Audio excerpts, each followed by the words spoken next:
दोस्तों, इस समय दुनिया में जो हालात बन रहे हैं उसको देखकर यही लगता है कि ये सब भारत के लिए एक नई मुसीबत खड़ी कर रहे हैं। इसमें सबसे पहले किसी देश का नाम आता है तो वो है कतर। अब आप ये बात जानते ही होंगे कि भारत के खिलाफ जो भी खड़ा होने की कोशिश करता है उसे उसकी भारी कीमत चुकानी पड़ती है। और ये अपने कनाडा के केस में भी अब तक देख लिया होगा। कनाडा ने भारत को चुनौती दी, झूठा इल्जाम लगाया तो भारत ने कनाडा को ऐसा जवाब दिया जिसके बाद कनाडा खुद ही भारत से माफी मांगने लगा, क्योंकि भारत की ताकत है उसकी जनसंख्या। ऐसे में भारत अपनी जरूरतों को पूरा करने के लिए हर देश के साथ व्यापार करता है और इनमें से एक कनाडा भी था। ऐसे में भारत ने कनाडा के साथ व्यापार ही बंद कर दिया। इसके बाद कनाडा की उल्टी गिनती शुरू हो गई। कहने का मतलब यही है कि भारत के पास ऑप्शंस बहुत ज्यादा है। भारत किसी भी देश से अपने सामान इंपोर्ट करवा सकता है।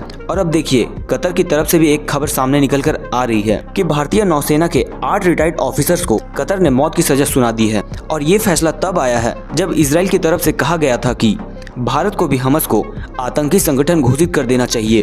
यानी यहाँ कतर भारत को एक नई चुनौती दे रहा है। और आपको बता दे, ये वही कतर है जो ईरान के साथ मिलकर हमास को पालने पोषने का काम करता है। और इस छोटे से देश का खर्चा पानी भी सिर्फ तेल और गैस पर ही डिपेंड है। ऐसे में भारत अगर कतर की यही ताकत को उसकी कमजोरी बना दे तो कतर भारत के सामने घुटने टेक सकता है, क्योंकि भारत अपने सभी LNG इंपोर्ट का 40% इस कतर से ही मंगवाता है। और कतर के बाद दुनिया भर में LNG का production Australia, America, Russia, Malaysia और नाइजीरिया जैसे बड़े बड़े देश आते हैं। और इन सभी देशों के साथ आप जानते ही होंगे कि भारत का संबंध कैसा है। इसका मतलब यह है कि भारत नेचुरल गैस के इंपोर्ट को लेकर सबसे बड़ा देश है। साथ ही सिर्फ कतर ही नेचुरल गैस का प्रोडक्शन नहीं करता, ये सभी देश भारी मात्रा में प्रोड्यूस करते हैं। तो यहाँ अगर भारत अपनी पर आ गया तो वो कतर के पेट पर भी गहरा चोट पहुँचा सकता है, क्योंकि भारत के पास कतर के अलावा और बड़े बड़े देश मौजूद है, पर कतर के पास भारत जैसा बड़ा खरीदार नहीं है और ना कभी होगा।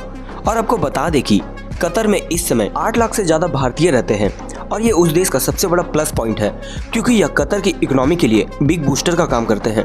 वहीं टूरिस्ट की बात करें तो सऊदी अरब के बाद भारत का नंबर आता है, जहां से सबसे ज्यादा भारतीय कतर घूमने के लिए जाते हैं। इसके अलावा कतर भारतीय आलू का एक बड़ा आयातक भी है। तो कुल मिलाकर अगर कतर ये सोच रहा है कि वो भारत को झुका सकेगा तो ये उसकी सबसे बड़ी भूल है, क्योंकि भारत जैसा बड़ा देश अभी तक अमेरिका के सामने नहीं झुका, तो ये कतर क्या चीज है। तो दोस्तों, इस मुद्दे पर आपकी क्या राय है कमेंट सेक्शन में जरूर बताइएगा। फिलहाल इस वीडियो में इतना ही, मिलते हैं जल्दी, धन्यवाद।